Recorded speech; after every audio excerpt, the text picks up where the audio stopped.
So we were headed to Jacksonville to go and to meet our new daughter. And so I'll never forget crossing the bridge going into Jacksonville, and it was probably around 5 or 6 o'clock at night, and so the sun was beginning to set, and I feel like the Lord just painted us a picture in the sky, and it was like we were entering literally into a whole new world. And so I love that the Lord did that for us in that moment. So we found our way to where our daughter was, and we walked into a house that a foster mother was keeping our little girl. We walked up to the front door, and she opened the door, and she greeted us literally holding like this little papoose baby on her chest. And so she said, "Here's your daughter." And so we entered into her home, and we got to love on Ella, and it was a great night. The, of course, terrible part is that we had to leave her that night. We did not, she was not ours yet. And so the next day, we met with our attorneys, or we were going to meet with our attorneys, and before we did that, they had to reach out to Ella's birth mother. And so that morning when we woke up, we knew we were going to the attorney's office. They said, "She wants to meet you guys." And so it was almost as though the breath had been taken out of us, because this was a situation we had never been in. I'll never forget, I have the email still saved on my phone, and the email that the attorney sent to us right before we got there. We were checking in to make sure that she was still coming, and they sent us an email and said, "She's very, very nervous," and that's all that it said. And so, of course, on our end, we were severely nervous as well, but it was completely different emotions that I know that we were dealing with in those moments. And so we did get there, and we went back to the attorney's office, and we signed our paperwork, and she had not shown up yet. And then right near the end, when we were getting ready to do the final signatures, a lady named Tara that we had worked with came back to our office and knocked on the door quietly, and she said, "She's here." And it was again like this rush of emotions that we just didn't know what to do with. And so we walked together out of the room, and we walked into another room that they had prepared for us. So the 5 of us were in there, and in walks Ella's birth mother. And at first, she wouldn't look at us in the eyes. And I'll never forget Corey just walking over and putting his hand on her shoulder, because she had been upset. She had been crying. And so she walked in, and we just started talking after we realized that she was too emotional to talk.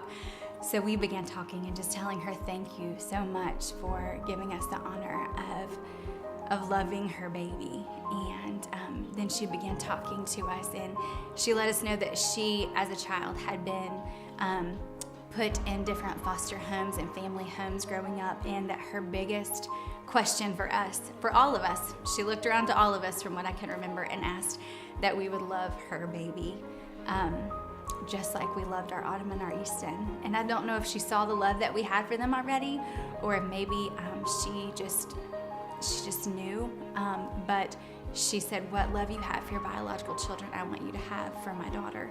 And so again, Corey in that moment just swept in and said, "We will love her to the ends of the earth."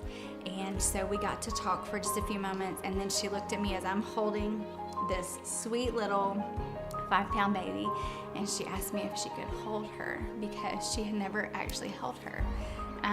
When she had given birth to Ella, Ella went straight to the NICU. So of course I just handed her over to her with every bit of fiber of my being, not knowing what these moments held, but so I handed her over to her birth mom, and she just talked to her for a few moments, and she just kept telling Corey and I, thank you, and she just kept crying and crying.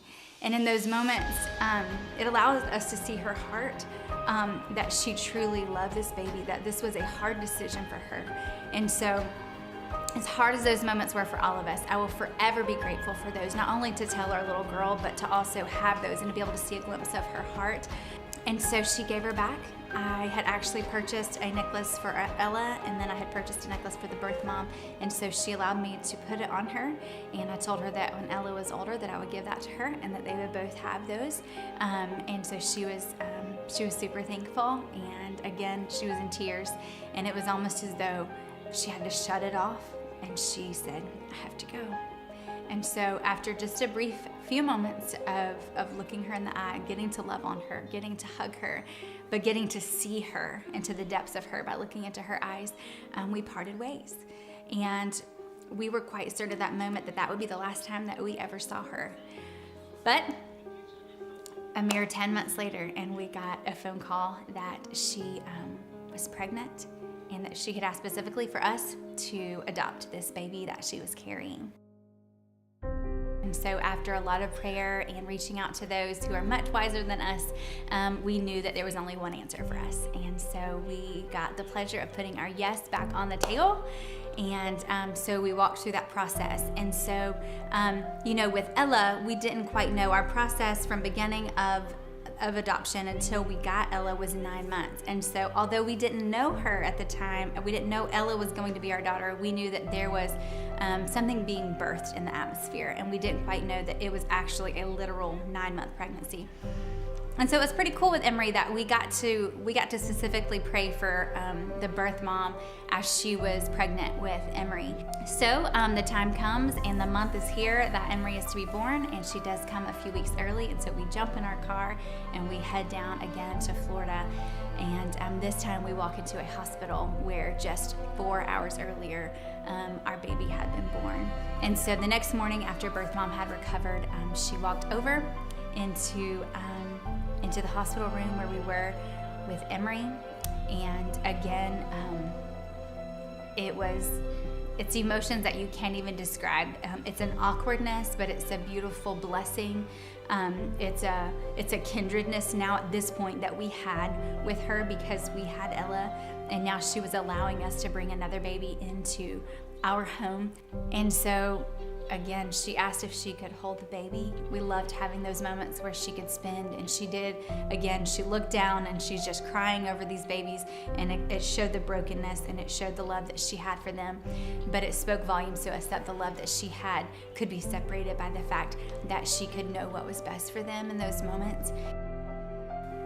As you guys are giving, as you guys are thinking about adoption, as you're hearing from all of the different people and the different ways they've been touched by adoption, or they have been adopted themselves, just know that the decisions that everyone comes to, the decision as an adoptive parent, the decision as a birth mother, it is never easy, and you don't just come to a yes and a no. And so what I want to tell you tonight is that as you're putting your yes on the table, as you're donating financially, as you're praying for these families who are adopting, it's not just putting money into a bank account. What it is doing, it's allowing someone to adopt, but on the flip side, there is a birth mother who is also getting support. We were able to give counseling before, during, and after with those funds. Those were able to help her with her health throughout the pregnancy and afterwards. It's definitely not just paying for a baby. That is not what adoption is about, but it is paying for the full spectrum of things, from the caring of the birth mother to caring of the baby to helping the adoptive family. But there is a real, tangible, emotional side when it comes to the birth mother's side. So thank you as you sacrificially give. Thank you as you open up your hearts and you're allowing us to speak into you in a way maybe that you've never been talked to before about adoption. Maybe you've not seen these sides of it, but just thank you so much for that, and for the sacrifice that you're giving. Continue to do it, and I cannot wait to see the lives that we're gonna change, specifically the Jansen family, but even beyond that. And so, thank you.